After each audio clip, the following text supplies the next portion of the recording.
ẹ wá gbọ́ kókó tó wà nínú ìlànà tuntun nídìí gbígba físà tí Qatar gbé síta fún Nàìjíríà o. Ọkùnrin kò lè dánìkan gba físà mọ́ o. Kí ló ṣẹlẹ̀? ẹ wá gbọ́. Iléeṣẹ́ ìjọba orílẹ̀-èdè Qatar tó rí sí ọ̀rọ̀ abẹ́lé ti kéde ìlànà tuntun fáwọn ọmọ Nàìjíríà tó bá fẹ́ gba físà rìnrìn àjò lọ sí orílẹ̀-èdè náà. Iléeṣẹ́ ìjọba náà sọ pé ìgbésẹ̀ yìí wáyé o látàrí bí ọ̀pọ̀ ọmọ Nàìjíríà ṣe ń lò ju iye ọjọ́ tó wà lórí físà wọn lọ nígbà tí wọ́n bá rìnrìn àjò lọ sí Qatar. Ìkéde iléeṣẹ́ ìjọba tó ní sí ọ̀rọ̀ abẹ́lé ní Qatar ọ̀hún ti di nǹkan tí ọ̀pọ̀ èèyàn sọ̀rọ̀ rẹ̀ lọ́wọ́ báyìí pàápàá jùlọ lórí ìtàkùn ayélujára.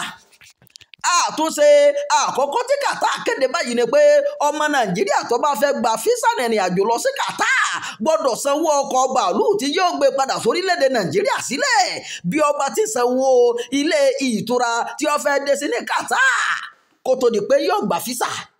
Bí bẹ́ẹ̀ kọ́ kò ní rí físà gbà o. Ní báyìí àwọn ọkùnrin kò láǹfààní mọ́ o láti gba físà Qatar àyàfi tí wọ́n bá fẹ́ lọ pẹ̀lú ẹbí wọn lókù. Àwọn obìnrin tàbí ìdílé ní Qatar yóò fún wọn ní àǹfààní báyìí láti gba físà láti Nàìjíríà rìnrìn àjò lọ sí Qatar. Ìlànà tuntun míì tí Qatar gbé jáde ni pé ọmọ Nàìjíríà tó bá fẹ́ lọ sí Qatar gbọ́dọ̀ lè gba ilé ìtura tí owó rẹ̀ ga bí bẹ́ẹ̀ kọ́ kò ní rí físà gbà. Iléeṣẹ́ ìjọba tó ń rí sí ọ̀rọ̀ abẹ́lé tó fìdí rẹ̀ múlẹ̀ pé ọ̀rọ̀ yìí kan àwọn ọmọ Nàìjíríà tí wọ́n ti forúkọ sílẹ̀ láti gba físà rìnrìn àjò lọ sí Qatar lọ́wọ́ báyìí. Àwọn ọmọ orílẹ̀-èdè míì tó ti fòfin de ọmọ Nàìjíríà lórí ọ̀rọ̀ físà. Orílẹ̀-èdè United Arab Emirates wọ́n gilé físà fáwọn ọmọ Nàìjíríà.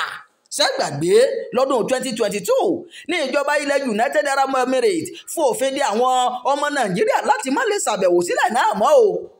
Nínú àtẹ̀jáde tí Dubai fi léde wọn kò sọ ìdí pàtó tí wọ́n ṣe gbé ìgbésẹ̀ náà. Wọ́n kà sọ pé kò sí ààyè fún àwọn ọmọ Nàìjíríà láti wá sí Dubai mọ́ ni o. Ìgbésẹ̀ tuntun yìí ló ń wáyé lẹ́yìn ọ̀sẹ̀ díẹ̀ tí wọ́n kọ́kọ́ kéde àwọn òfin tuntun kan nípa ìwé ìrìnnà ilẹ̀ náà fún àwọn ọmọ Nàìjíríà. Lásìkò náà ni wọ́n sọ pé àwọn kò ní fún ọmọ Nàìjíríà tí ọjọ́ orí rẹ̀ bá kéré ju 40 ọdún lọ ní físà pàápàá àwọn tó ń lọ láti gbafẹ́.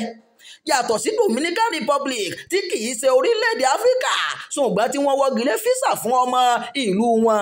Àwọn ogun jẹ́ orílẹ̀-èdè láti ilẹ̀ Áfíríkà tí United Arab Emirates kò fàyè gbà wọ́n láti gba físà wọ ìlú wọn mọ́ o.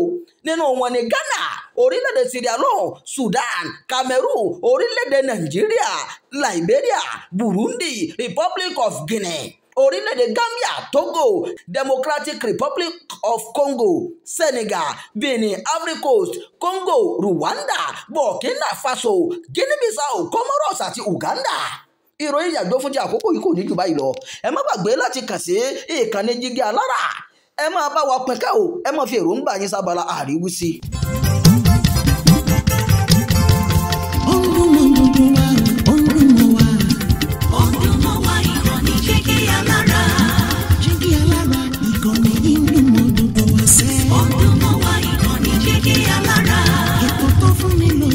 Ètò tó wà ní lọ́yẹ̀ wà ń bẹ̀. Ọdún mọ́ wá ìkànnì Jígí Alára. Ìròyìn lóríṣiríṣi tàbí mọ́ bó ṣe ń lọ láwùjọ.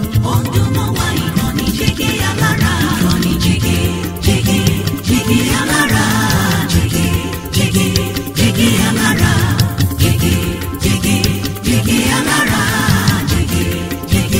Jígí Alára. Ìkànnì Jígí Alára 24 bàbá gbogbo.